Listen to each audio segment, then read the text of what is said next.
Pero hoy vamos a hablar de este tema, apasionados por la voluntad de Dios. Y es un tema que yo creo que el Espíritu Santo quiere traer como una respuesta a las luchas que tenemos. Primera de Pedro 4:1 dice, lo voy a leer y después vamos a orar. Dice, pues porque Cristo ha padecido en la carne, ármense también ustedes con la misma actitud o mismo pensamiento, porque el que ha padecido en la carne ha roto con el pecado. Vamos a orar. Amado Dios y Espíritu Santo, te damos gracias por estos testimonios y tantos más que hubieron este fin de semana. Gracias por lo que estás haciendo. Gracias por esta pareja que se restauró y por esta preciosa mujer que también fue restaurada. Sigue haciendo tu obra. Sigue manifestando tu poder y tu amor en medio de nosotros. Y que hoy todos los ojos de cada persona sean abiertos. Que todos puedan experimentar quién eres tú y conocerte y amarte. Y gracias, Espíritu Santo, por hacerlo en medio de nosotros. En el nombre de Jesús. Amén. Este versículo y esta enseñanza del día de hoy nos habla de una realidad que todos enfrentamos. Todos nosotros tenemos alguna lucha contra el pecado. De alguna forma tenemos esta naturaleza y tenemos estos pensamientos y tentaciones y luchas. Y aquí está diciéndonos, quiero decirles que si ustedes se arman de una manera de pensar como la que tuvo Cristo, van a poder vencer esta lucha que tienen. Amén. El pecado, hermanos, ha destruido muchas personas, muchas familias, ha destruido hogares, organizaciones, sociedades enteras, pero aquí el Señor nos está dando una respuesta para que tú y yo tengamos victoria. Y la clave está en pensar de esa misma manera como Cristo pensó. Eso es la vida cristiana. La vida cristiana es ser como Cristo. Ser un cristiano es ser exactamente como nuestro amado Salvador. Entonces, la pregunta es aquí interesante, basada en el texto que leíamos, es cómo es que los sufrimientos de Cristo se relacionan con que nosotros dejemos de pecar. Cristo murió hace 20 siglos aproximadamente en esa cruz, en el Calvario, ahí en la zona de Israel. ¿Y cómo es que ese evento pasado puede tener un impacto en las sociedades, en las familias en este tiempo? Entonces dice aquí la palabra, Cristo ha padecido. Y el tipo de padecimiento que Jesús llevó es básicamente morir. Cristo padeció, pero terminó muriendo. La vida de Cristo no fue fácil. Desde que era un bebé querían matarlo. Cuando ya creció y estuvo sanando personas y estuvo alimentando multitudes, la gente tenía envidia de él y quisieron acabar con su vida. Entonces Cristo tuvo un sufrimiento, pero el sufrimiento culminó en la muerte. Y hay que entender que aquí nos está diciendo, hay una mentalidad que tienes que tener que te va a permitir vencer tu lucha. Y esa mentalidad es la disponibilidad de sufrir, y no por ser masoquistas, sino por vencer el pecado. Miren, hermanos, vivimos en una sociedad donde todo lo queremos cómodo. Todo lo queremos, como decimos, peladito y a la boca. O sea, lo queremos fácil. Pero aquí está diciendo, si ustedes van a vencer estos ataques contra su alma, tienen que poder armarse de un pensamiento como el que tuvo Cristo. Mire cómo dice 1 Pedro 3:18. Dice, porque Cristo también padeció una vez para siempre por los pecados. El justo, o sea Jesús, por los injustos, o sea nosotros, para llevarnos a Dios. Cristo quería que tú y yo tuviéramos una relación con Dios. Dice, siendo a la verdad muerto en la carne, pero vivificado en el Espíritu. O sea, Cristo padece al punto de la muerte. Entonces, nosotros tenemos que morir a nuestros deseos pecaminosos. Tenemos que decir, ya no voy a pecar. Quiero determinarme que no voy a tolerar el pecado en mi vida, porque la Biblia dice que la paga del pecado es muerte. El pecado se presenta como algo delicioso, algo que se antoja, cualquier tipo de tentación que usted tenga, pero dice que la consecuencia física y espiritual es la muerte. Entonces nosotros tenemos que morir a esos deseos para no llevar esa muerte en nuestras vidas, nuestras familias, nuestra salud. Dice aquí, el que ha padecido en la carne rompió, terminó venció al pecado. Entonces, padecer en la carne significa morir a esa carne. Y aquí digo algo muy importante: los sufrimientos de Cristo resultan en que nosotros muramos al pecado porque nos identificamos con Él. Mire, quiero explicar esto.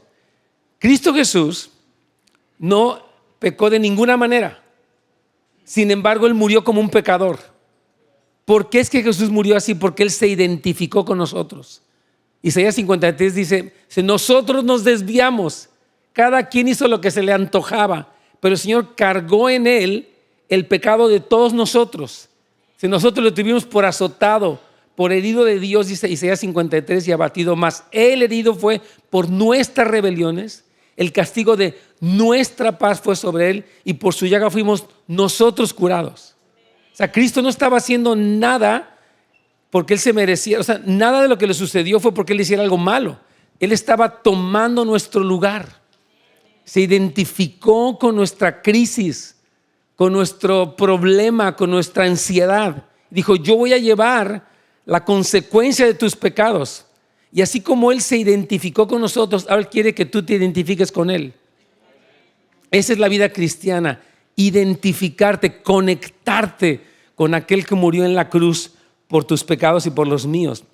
Y es importante porque toda la enseñanza del Antiguo Testamento explica cómo es que cuando Cristo murió en el madero por los pecados, eso se convierte en nosotros en que seamos como Él, muramos al pecado. Mire cómo dice Romanos 6, del 6 al 7, dice: sabemos que nuestro viejo hombre fue ¿qué?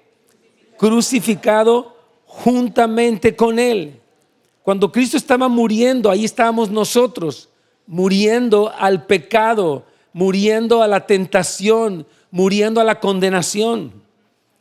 Dice: para que el cuerpo de pecado sea destruido, a fin de que ya no seamos esclavos del pecado.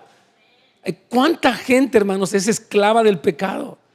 Esclavo de las drogas, esclavo de la pornografía, esclavo de la amargura, esclavo de la ira, esclavo de la rebeldía. Dice: Él nos libera de la esclavitud por el sacrificio que hizo en la cruz del Calvario.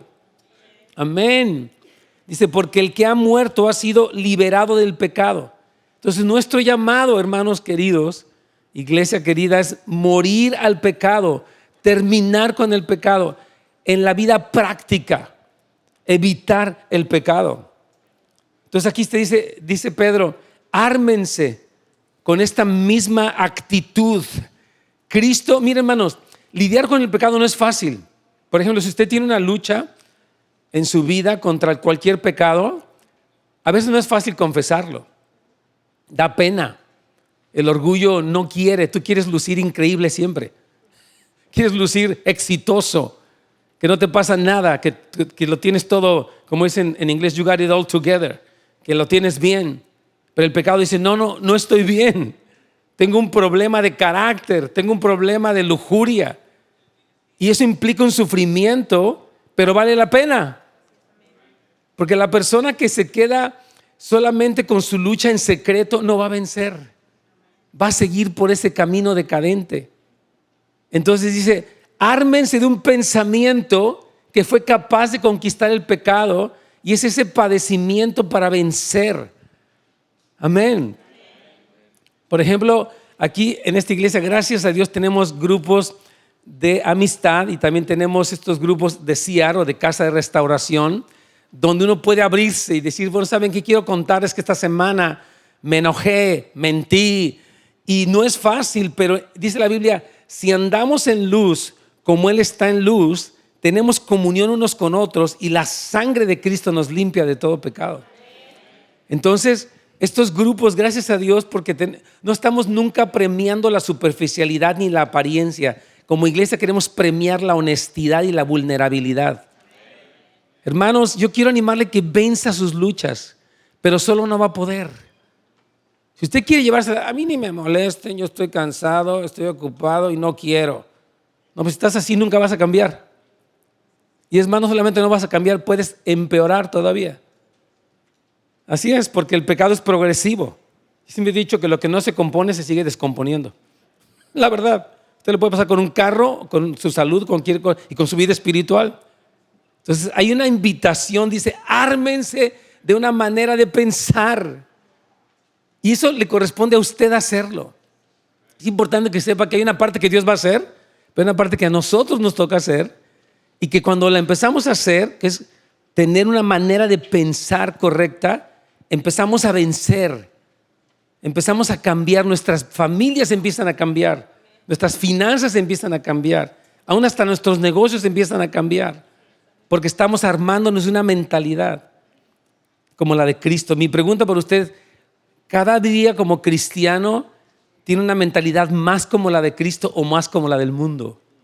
¿Qué piensa del dinero? ¿Qué piensa del sexo? ¿Qué piensa de la familia? ¿Qué piensa de la política? ¿Qué piensa de todo?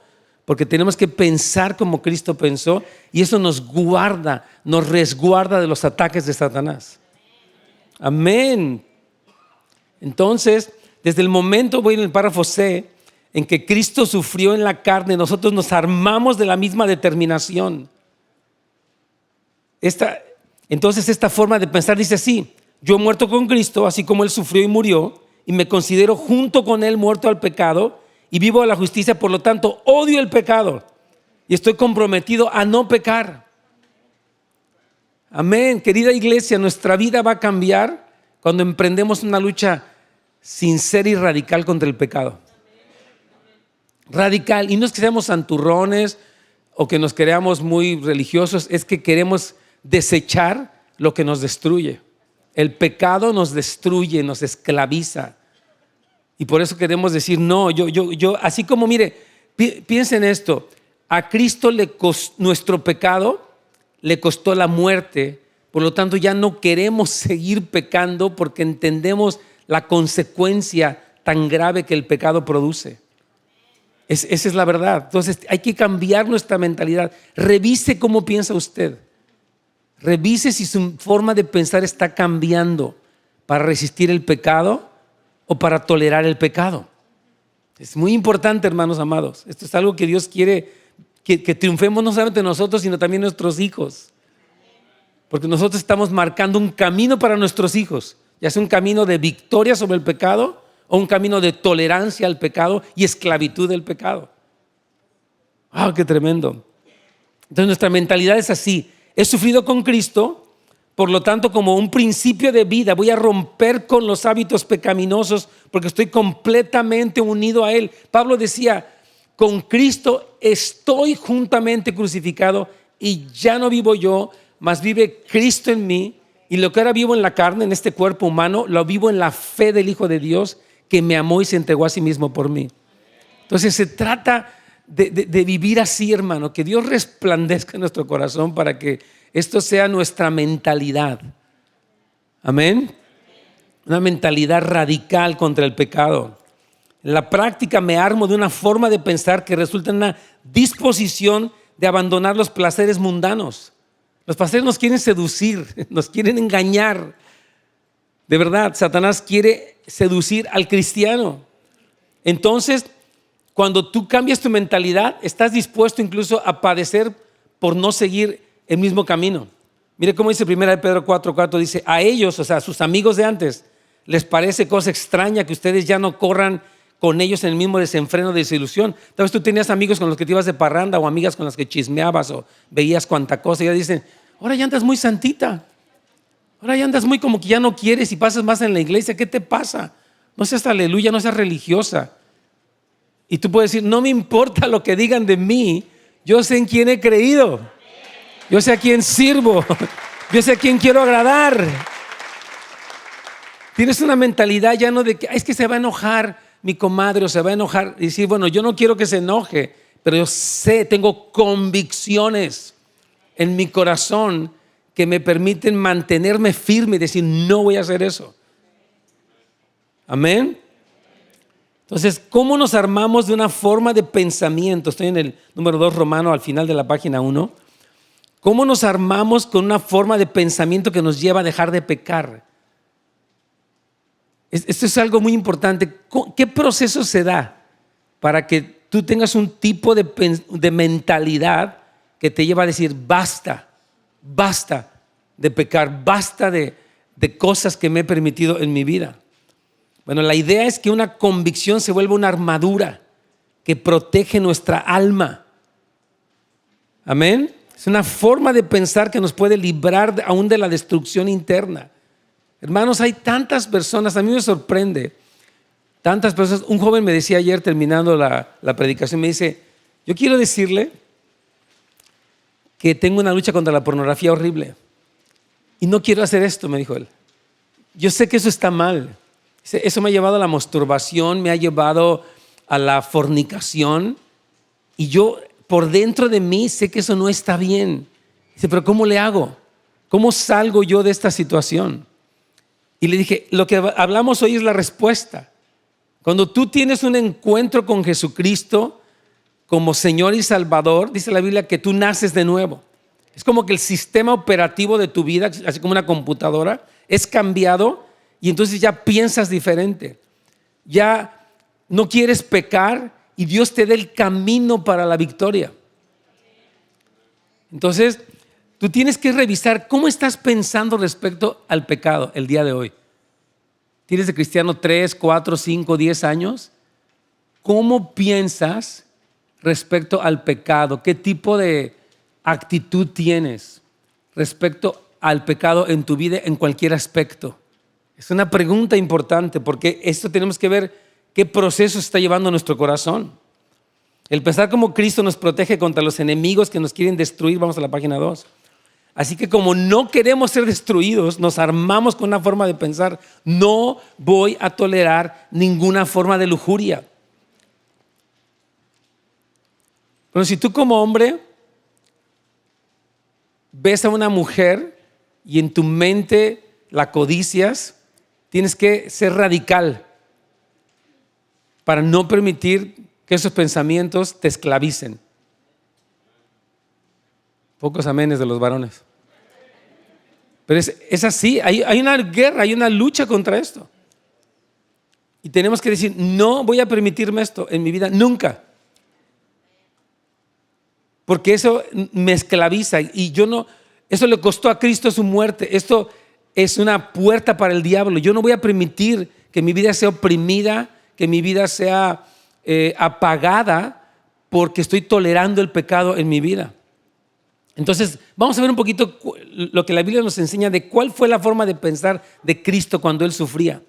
Vamos a ver este pasaje de 1 de Pedro 2, 21 al 24. Estoy en la página 2 para los que están siguiendo las notas.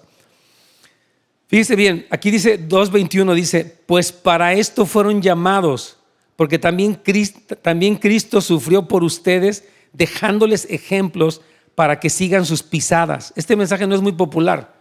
Fuimos llamados a sufrir y como que, no, gracias. Si lo que quiero es evitar el sufrimiento, ya tengo suficientes broncas como para tener más broncas y todavía usted me está hablando que fui llamado a sufrir, mejor me voy a otra iglesia o busco una doctrina que me dé por mi lado. No, el tipo de sufrimiento, mire, el sufrimiento va a haber, todo mundo, hasta los ateos, hasta los más liberales van a tener sufrimiento. Pero dice la Biblia, más vale que padezcas haciendo el bien si la voluntad de Dios así lo quiere, que haciendo el mal. Entonces tienes que saber que va a haber un padecimiento, pero tú puedes padecer por desobedecer o por obedecer. Esa es tu decisión. Si tú desobedeces vas a llevar una consecuencia. Si tú obedeces va a haber un ataque, pero tu obediencia va a producir una victoria. Entonces tú tienes que escoger qué tipo de padecimiento vas a tener, porque de que vas a tenerlo. Porque vives en el planeta Tierra y eres un ser humano y estás rodeado de imperfección por dentro y por fuera. Entonces el padecimiento va a ocurrir. Pero el punto es qué tipo de... Entonces si usted ha sido llamado a seguir el ejemplo de Cristo, Cristo no padeció ni por desobediente, ni por mentiroso, ni por chismoso. Cristo padeció por hacer el bien, por mantenerse firme, por no acceder en sus convicciones y decir, no. Cristo tuvo mucha presión, hermanos.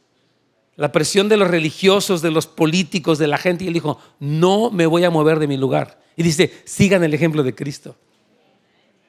Amén. Fíjate, dice aquí que él no cometió pecado. Entonces, que tu sufrimiento no sea porque pecas, porque mentiste, porque te pasaste un alto, porque le gritaste a tu esposa, porque no apagaste tu computadora cuando debieras haberla apagado. que mejor tu obediencia sea lo que te provoque un sufrimiento, tal como le pasó a Cristo. Amén.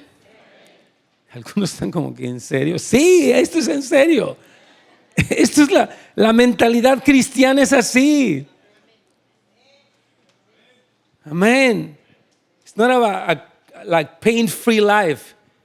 It's a focused life. O sea, no es una vida libre de dolor, sino es una vida enfocada que produce un fruto aquí y en la eternidad. Eso es la vida cristiana. Fíjate, dice aquí, ni fue hallado engaño en su boca. Cuando Jesús vio que iba a sufrir, no cayó presa de la tentación de mentir. Decir, bueno, me puedo salir de este aprieto con una mentirilla blanca para, pues ya no quiero problemas, ya mucha gente se va a enojar si digo esto o me van a matar. Y él dijo, Cristo en Apocalipsis 1:5 se llama el testigo fiel.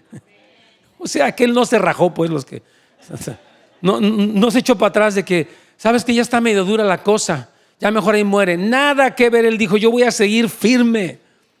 El sumo sacerdote le dice, te conjuro por el Dios viviente que me digas si tú eres el Hijo de Dios, pues ya dinos. Era el momento de confrontarle y Cristo dijo, bueno, tú lo dijiste. Y desde entonces verás al Hijo del Hombre viniendo en las nubes, sentado en el poder con la gloria del Padre. Y se rompió la vestidura. ¿Qué más testimonio tenemos? Mátenlo. Una presión tremenda, pero dice, Cristo soportó esa presión y ustedes deben de pensar igual que Él. Cristianos y cristianas, tengamos una mentalidad como la de Cristo. Porque quien se mantuvo firme terminó con el pecado en su propia vida y obviamente conquistó al diablo y a la muerte y a Satanás, todos los demonios. Entonces dice aquí que él no respondía con maldición. Tremendo, dice, cuando lo maldecían, él no respondía con maldición. Nuestra tendencia, hermanos, es me dices, te digo, me haces, te rehago, ¿verdad? O sea, tenemos una tendencia a responder, ¿verdad? Cuando nos pasan cosas y cuando te venga el sufrimiento, ten la mentalidad de que no vas a responder con rudeza, no vas a responder así. Alguien te contestó mal, tú vas a responder bien. Yo hablaba con una mujer la semana pasada y en México, estaba yo en Puebla. Me estaba contando que su jefe es una persona horrible. Me dijo, él es horrible. Es más, dice, no, ya no le hablo.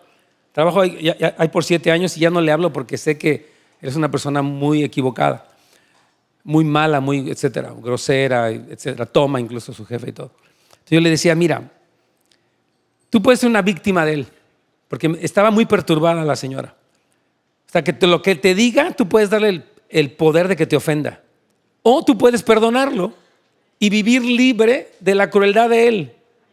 Esa es tu decisión. Tú puedes vivir, porque vas a seguir trabajando ahí, necesitas el trabajo, y vivir enojada cada día con un coraje, hasta te puedes tener problemas de bilis y de artritis y de presión arterial alta porque estás con un genio horrible. Uy, usted viejo, ¿verdad? Entonces, le digo, tú puedes vivir como víctima de él o como vencedora. Él es quien es, así es él. Tal vez nunca vaya a cambiar, no sé. Estamos orando por este hombre. Le digo, pero tú puedes ser libre de eso. Pero necesitas el amor de Jesús porque sola no vas a poder. Sola tú te vas a dejar llevar por él y cada día puedes estar más enojada con él, súper enojada con él. Entonces Cristo nunca respondía así, no se ponía al tú por tú, no era como que, me dices, te lo regreso.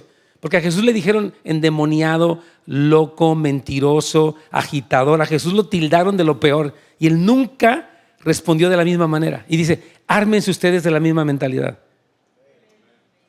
Un amén y medio por ahí salió. Piensen así, dice aquí. Dice aquí en el versículo 23, él se encomendaba al que juzga con justicia, o sea, a su Padre. Cuando nos hacen algo malo, tendemos inmediatamente a denunciarlo, hasta lo ponemos en las redes sociales. Mira lo que me hicieron, ¿verdad? Eso está mal, no tienes derecho. Vivimos en una sociedad que está todo el tiempo denunciando, ¿se han visto? En todos lados, noticieros y redes sociales, hay una denuncia. Pero fíjese que la forma en la que Cristo manejó esta indignación moral es que él se lo encomendó al Padre. Dijo, Padre, en tus manos encomiendo mi espíritu. Tú sabes la situación que yo estoy viviendo. Tú eres mi defensa, dijo Cristo. Él sabía que el Padre lo iba a reivindicar. No lo vemos en la cruz frustrado de que esta bola de malvados, van a ver, un ratito, ahorita que me resucite los voy a... Nada, no lo vemos en una actitud vengativa. Él dice, Padre, perdónalos, porque no saben lo que están haciendo. Es más, ten misericordia de los que me crucificaron. Imagínense que esa es la mentalidad cristiana.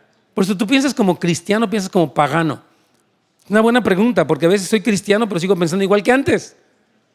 No he cambiado mi manera de pensar. Dice, ármense de un tipo de pensamiento que les va a permitir vencer en medio de un mundo hostil. Amén. Entonces tú dices, yo voy a dejar que sea Dios el que me haga justicia. No me voy a encargar como si yo estuviera solo. Ningún cristiano está solo en un padecimiento que está pasando. Dice, Señor, nunca te dejaré. Cuando algo malo te pasa, tú te ves y bueno, están las cosas mal y yo puedo manifestar que algo no está bien. Por ejemplo, entre un esposo y una esposa. Tal vez el esposo está siendo desconsiderado, frío, mal encarado y la esposa debe decirle, oye, ¿sabes que te veo que estás mal? Dime qué sucede, quiero entenderte. Sí podemos hacer eso.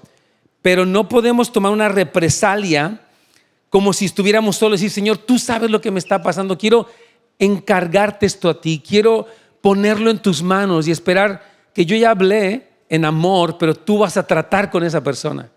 Así piensan los cristianos. ¿Cómo va su examen de cristianismo el día de hoy?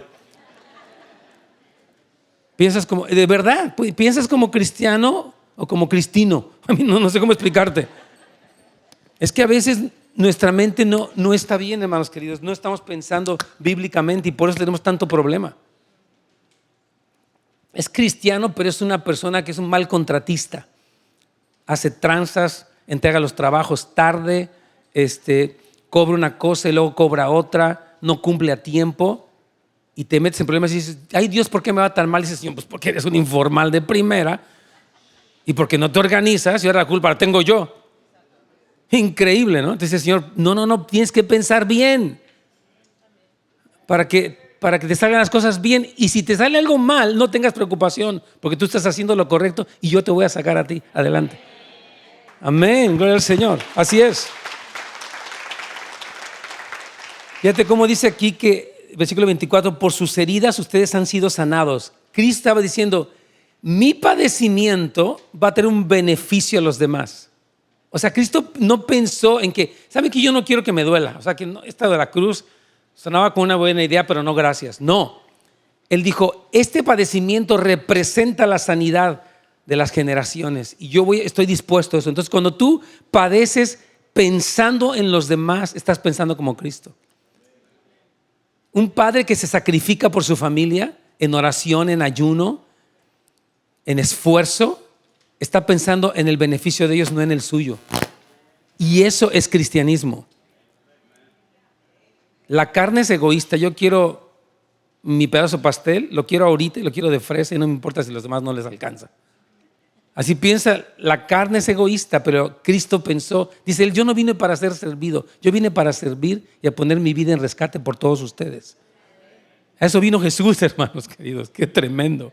Entonces enfocamos nuestra mente y vemos lo que Cristo hizo y esperamos por completo en la gracia que, miren hermanos, nuestra esperanza no está, y explico esto importante que vienen las elecciones en noviembre, en un cambio político en primera instancia. Aunque queremos votar bien, bíblicamente, nuestra esperanza más gloriosa está en cuando Jesucristo regrese y traiga la justicia duradera y manifieste su gracia incomparable. Esa es nuestra esperanza. Por eso nosotros cuando pasemos una cosa decimos, ok, las cosas están mal, pero tenemos una esperanza. Dice la Biblia en 1 de Pedro 1:13, por eso con la mente preparada para actuar y siendo sobrios, no ebrios, sino sobrios, pongan su esperanza completamente en la gracia que les será traída en la revelación de Jesucristo. Esa es tu esperanza. Ahora que vas a votar, yo quiero invitarles que voten bíblicamente. Vean qué valores tienen las personas, por favor. Hay muchas leyes que están pasando que son perjudiciales, hermanos.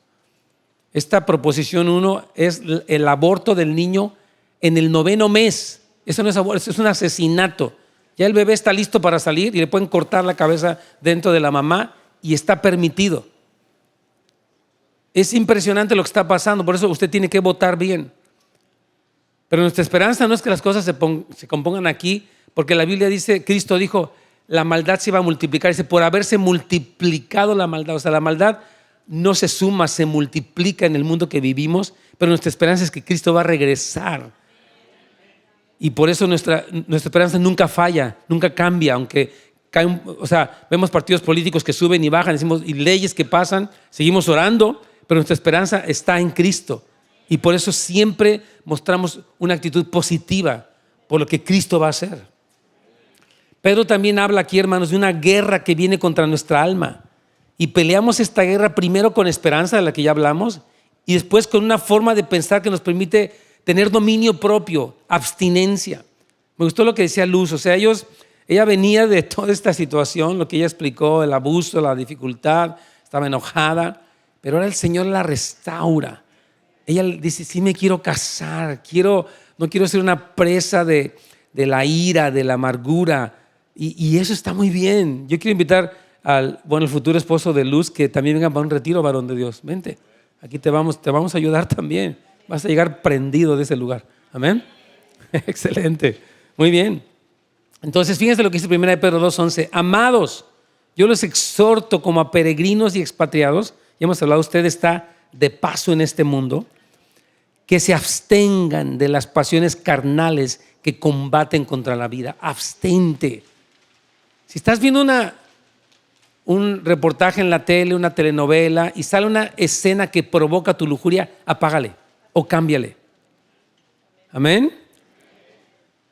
Estamos en un mundo que nos bombardea con imágenes. Tú de repente, sin darte cuenta, puedes estar viendo pornografía o sensualidad, así, como si nada. Hasta un niño puede verla en una tableta, hermanos queridos. De verdad. Entonces tenemos que decir, ok, yo tengo que tener una mentalidad donde me abstengo completamente de eso, porque esto batalla. Hay personas que a veces, miren, su fe y su conexión con Dios está muy débil. Llegan a la iglesia, ni sé si creo, pero es que necesitas fortalecerte en el Señor y renunciar al pecado para que puedas experimentar la realidad de Dios en tu vida. Les animo, hermanos, sean radicales contra el pecado. Amén. Vamos a la página 3. Entonces, debes tener una mentalidad diciendo, no voy a ser arrastrado por la sensualidad, ni las pasiones, ni parrandas, porque hacen guerra contra mi alma. Si no tengo una mentalidad que está dispuesta a sufrir como Cristo, entonces voy a caer presa de estas pasiones. Si tú quieres una vida sin ningún tipo de estrés, sin ningún tipo de sufrimiento, puede ser que nunca confieses tus pecados, puede ser que nunca vengas a un grupo de ayuda, puede ser que nunca pidas consejería porque no quieres que te molesten. No, a mí no me molesten, por favor. Hay personas que han dicho, ¿yo para qué voy con un consejero? ¿Qué tienen que enterarse de mis problemas? Piensa en el egoísmo, en la torpeza de alguien que piensa así. Como diciendo, no voy a ir al doctor porque no quiero que me cure, no quiero que me vea que tengo diabetes. Estás loco. Ve para que te vean, muchachos, si no te vas a morir de un coma diabético. Pero la gente así piensa, ¿para qué voy a una consejería? ¿Para que se enteren? Pues sí, para que te ayuden, muchacho. Amén. Si alguien así piensa, yo creo que el Espíritu Santo está diciendo como diciendo, no seas así, ¿cómo vas a pensar de esa manera tan torpe, por favor? Digo, no quiero ser ofensivo, pero es que es el colmo. ¿Yo para qué voy a consejería? Pues para que me ayuden, me sanen y me restauren, no gracias. Hello. Pues vas a una consejería para que vengas a una mesa donde alguien con discernimiento te puede ayudar a pensar correctamente de ti mismo, de tu esposa. Y no se trata de que te expongas, se trata de que crezcas. Pero para tu carne no es fácil. Tu carne quiere lucir así muy exitosa, de que soy lo máximo. ¿Cómo estás? Increíble. ¿Cómo te va? Súper bien. Y ni te va súper bien, ni estás increíble. Padre Santo. Pero a tu ego no le gusta eso. Tu ego quiere esconderse y hacer lo que se le antoja. Pero si sigues ese camino, esa mentalidad mundana, el fin es muerte. Dice la Biblia. Pues incomódate. Amén. Disciplínate. Sométete. Ten en tu vida una disciplina espiritual. Confiesa tus pecados. Cuando hay una lucha en tu vida, habla con una persona madura. Dice, ¿sabes qué? Te quiero confesar. Tú me ves aquí muy santito en los servicios, pero tengo unas luchas horribles. Por favor, ora por mí. Libérame. Amén. Ya, así es. Fíjate lo que dice 1 Pedro 4:3. Porque ya es suficiente el haber hecho en el tiempo pasado los deseos de los gentiles, habiendo andado en sensualidad, en bajas pasiones, en borracheras, en orgías, en banquetes y en abominables idolatías. Basta, dice Pedro, ya estuvo suave. Ya lo hiciste suficiente, ya te diste cuenta que no te dejó nada, que te dejó enfermo, atado, oprimido, dividido, divorciado. Dice, ya estuvo. Amén. Dice, ya basta el tiempo. Ahora dice, yo tengo 12 años. Bueno, si tuviste 12 años, ya basta. No necesitas más pecado y más. Yo de veras le doy gracias a Dios que el Señor me rescató cuando tenía 15 años. Si ya había vivido barbaridad a esa edad, imagínense qué sería de mí a los 30, yo no sé dónde. Yo no sé si siquiera hubiera yo querido. Dios me rescató a tiempo. Dijo, Nets, ya te voy a sacar del hoyo donde te encuentras, porque si no te vas a hundir más. Entonces dice, Señor, basta el tiempo pasado. Ya no codicies esas parrandas donde me la pasaba. No, renuncia. Ya no puedo vivir añorando esa basura. Que aparentemente era divertido, no es cierto. Había crudas morales, físicas, consecuencias, muchas cosas, hermanos queridos. Entonces Pedro dice, ya basta, piensa como cristiano, por favor. Hay cosas que tomamos la resolución diciendo, no voy a hacer esto porque es un ataque de Satanás. Satanás quiere hurtar, matar y destruir tu vida, ¿sabías eso? Así dice Juan 10:10, Jesús dijo, dice, el diablo, el ladrón, no vino sino para hurtar, matar y destruir. Pero yo he venido, dijo Cristo, para darte vida y darte vida en abundancia. Ese es Jesucristo. Amén. Así es, hermano. Así es. Ya te dice 1 de Pedro 5 del 8 al 9. Sean sobrios y velen. O sea, estate alerta. ¿Qué está pasando en tu corazón? ¿Dónde está tu tesoro? ¿Quién es tu recompensa? ¿Qué está pasando con tu vida espiritual? Dice, sé sobrio y velen. Su adversario, el diablo, como león rugiente, anda alrededor buscando a quien devorar.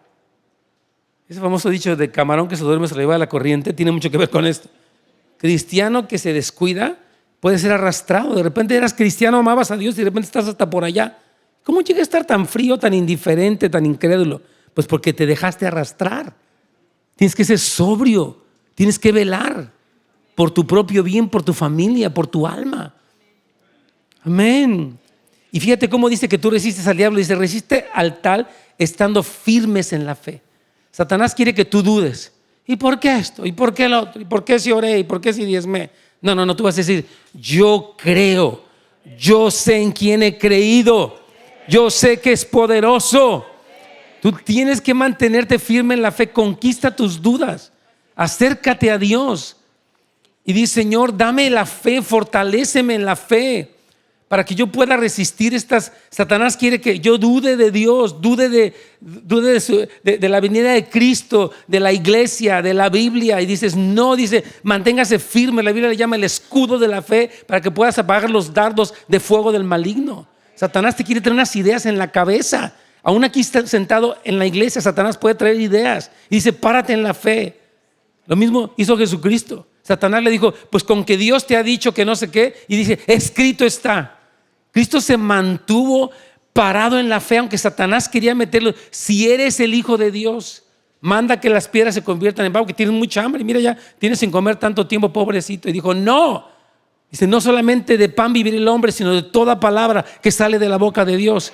Jesús no aceptó las provocaciones de Satanás y tú tampoco debes de aceptarlas. No debes aceptarlas nunca. Nunca debes estar firme en la fe. Y dice, sabiendo que estos mismos sufrimientos le pasan a todos los cristianos. Ay, pobrecito de mí. Pobrecito es de todos para tal caso. Porque hay gente que nada más piensa que soy yo. Ay, es que a mí, hermano, todos tenemos luchas. Seguimos en el planeta Tierra. Y hay problemas, y hay tentaciones, y hay ataques, y hay de todo. No te sientas el único. Ay, es que a mí nomás. ¿Cuál no? A ti nomás, a todos. Entonces la mentalidad que se para firme contra el ataque que quiere traer nuestro adversario Satanás es nuestra fe. Dice la Biblia, sin fe es imposible agradar a Dios. Si tú tienes problemas, mire, yo creo esto. El tener problemas de fe no es un problema de intelectualidad o de raciocinio, es un problema de iniquidad. O sea, no creo, no porque sea yo muy racional, es porque soy incrédulo y hay maldad en mi corazón.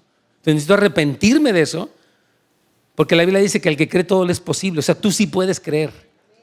Tú sí puedes tener fe. Amén.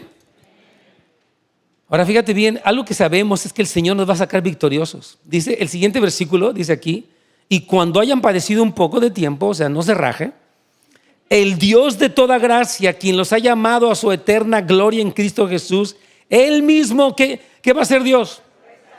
¿Qué más? ¿Qué más? ¿Y qué más? Eso lo va a hacer el Señor. Amén. Amén, iglesia. Ya pasaste por pruebas tremendas. Has pasado por luchas. Perdiste a alguien con el COVID. Ha sido terrible. Pero el Señor dice, yo te voy a afirmar, a fortalecer, te voy a sacar en victoria. Confía en mí. Aunque la tormenta se ha puesto tremenda, aunque parece que el barco se hundió, tú sigues confiando que Él mismo, dice, nos restaurará, afirmará y fortalecerá. Y nos va a establecer permanentemente en su reino eterno, hermanos. Vamos a ir al último punto, que ya se está haciendo un poquito tarde, pero dice, yo quise poner en el punto 3, y es el título de la prédica, despertando una pasión por vivir en la voluntad de Dios. Mira, dice lo siguiente aquí. Para no vivir el tiempo que resta en la carne, o sea, mientras tú estás vivo en este mundo, está diciendo aquí Pedro, conforme a las pasiones humanas, ya hablamos de ellas, borracheras, orgías, barbaridades y media, dice, el tiempo que te quede, no sabemos cuánto tiempo te queda en este planeta. No sabemos si vas a vivir 20, 30, 50 años, 10, 1, no, nadie sabemos. Pero el tiempo que te resta, aprovéchalo bien. Hermanos, hay personas que desperdician tanto tiempo y tanto su vida. De verdad, en cosas que no valen la pena. A veces nada más hay mucha indisciplina y han pasado años y no he hecho nada. Pero está diciendo que tienes que aprovechar tu tiempo. No puedes desperdiciar tus días. Dice aquí, porque ya nos dijo, basta el tiempo para haber hecho las cosas pasadas. Ahora, lo que te resta, vívelo en la voluntad de Dios. No es simplemente que ya dejaste de hacer lo malo. Ya hablamos de una lucha contra el pecado. Ahora haz el bien. Ahora haz lo que Dios quiere. Ahora progresa en tu vida, en tu carácter, en tu conducta, en tus finanzas, en tu vida de oración, en tu vida íntima con Dios. Progresa. Que el tiempo que te quede, Señor, no sé si me vas a dar 1 o 10 años, pero yo quiero aprovechar este tiempo y quiero apasionarme por tu voluntad. Mire, aquí Pedro está diciendo que hay deseos humanos que nacen de nuestra carne, independientes de Dios, y aunque suenan muy buenas ideas, producen muerte. Dice la Biblia en Proverbios, hay caminos que al hombre le parecen derecho, pero su fin es camino de muerte. Entonces hay deseos humanos que no debes de tener. Aquí Pedro está hablando de esos deseos. Dice, no vivas conforme a las pasiones humanas, pero quiero decir que hay otras pasiones santas que Dios despierta. Hay pasión, yo quiero repetir esto, hay pasiones santas que Dios quiere despertar en tu corazón. Cuando dice, pon toda tu esperanza y toda tu fe y gózate, está hablando de que se despierten en ti deseos de Dios. Yo he visto personas, por ejemplo, mire, ¿cómo pensaría usted que alguien como, digamos, Ángel y Lupita, de nuestros amados, y también Lisette, ellos tomaron este set de la noche por 1 año? ¿Quién voluntariamente se desvelaría? ¿Cambiarías tu estilo de vida? De vivir, haz de cuenta, de noche estás despierto y de día estás dormido. Solamente los veladores, yo creo que hacen eso, ¿verdad? Pero ¿quién haría eso? A menos que tuvieras una pasión muy grande. Que digas, estoy dispuesto a cambiar mi vida, que ya no voy a ver a mis amigos, porque mis amigos están despiertos de día y duermen de noche. Ahora yo voy a estar despierto de noche y dormido de día, porque hay una pasión grande en mí. Y Dios quiere despertar esas pasiones santas en nosotros. Me estaba contando nuestro hermano Juan y Luisa, ellos pues tienen su negocio de soldadura y ahora han decidido que están cerrando unos días su negocio. Cerraron un local que tenían para tenerlo en su casa ahora porque quieren dedicarse a las cosas de Dios. O sea que el dinero ya no se convirtió en el tesoro más grande, sino la pasión por la voluntad de Dios. ¡Wow! Eso pasa, hermanos. Entonces Dios quiere que se despierten en ti estas pasiones santas. Mira, hay pasiones como el fútbol y está padre. Las personas que vamos al estadio y vamos a pagar $2,000 por un palco y vamos a... Ok, pero ahora, ¿qué te parece ese tipo de pasión? Pero ahora por Dios. Pregúntate si se está despertando en tu vida una pasión por la voluntad de Dios. Ahí yo les preguntaba a los líderes, los subí aquí arriba, ya no va a dar tiempo, ya es un poco tarde, les preguntaba, ¿cómo creció en ti la pasión? Y varios nos dijeron, ¿sabes qué? Al ver a Jesús, quién es Él y su corazón, yo dije, quiero lo que tú quieres. Yo quiero abrazar lo que tú quieres. David decía, una sola cosa le he pedido al Señor. Él tenía persecución, ataques, problemas. Dijo, tengo una petición. ¿Cuál es, David? Que Dios te dé un ejército enorme para que ya te dejen de molestar, Saúl. Dice, no, mi pasión es, yo quiero una sola cosa, y es contemplar la hermosura del Señor. Y voy a buscarlo. Y voy a inquirir, voy a hacer preguntas en su... David cambió su escala de valores y se volvió apasionado por la voluntad de Dios. Esto le pasó también a María. Su hermana Marta estaba afanada y turbada con muchas cosas. Y de repente está Jesús, fíjese bien ahí, en la casa, y pues ella está, vamos a prepararle un molecito, unas enchiladitas, ¿verdad? No sé si era salvadoreña, unas pupusas, ¿verdad? Unas arepas, si era colombiana o era venezolana. Y empieza, está ahí atareada, y de repente viene con Jesús y dice, oye, ¿no te importa que mi hermana está nada más ahí de floja? Dile que se pare, porque qué bárbara tú y ella. Así Marta estaba enojada y Jesús dice, Marta, Marta, afanada y turbada estás con muchas cosas, pero solo una cosa es necesaria, y María ha escogido la buena parte, la cual no le será quitada. María valoraba escuchar a ese hombre. Imagínate, Dios hecho carne estaba en su sala y la otra preparando pupusas. Digo, está padre, las pupusas también. Pero antes de las pupusas está ahí el Salvador, igual se va en 5 minutos y tú te quedaste con la pupusa a medias. Entonces se tiene que despertar una pasión, y la clave es lo que dice Romanos 12:2, que es un pasaje muy conocido. No se amolden a este mundo, que el mundo no te influencie tanto. Transfórmate a través de renovar tu manera de pensar, para que compruebes que la voluntad de Dios es buena, es agradable y es perfecta. Lo mejor que te puede pasar en tu vida es la voluntad de Dios. Aunque al principio no te sepa bien. Yo les comentaba, cuando yo comencé a ser pastor, me sentí incómodo.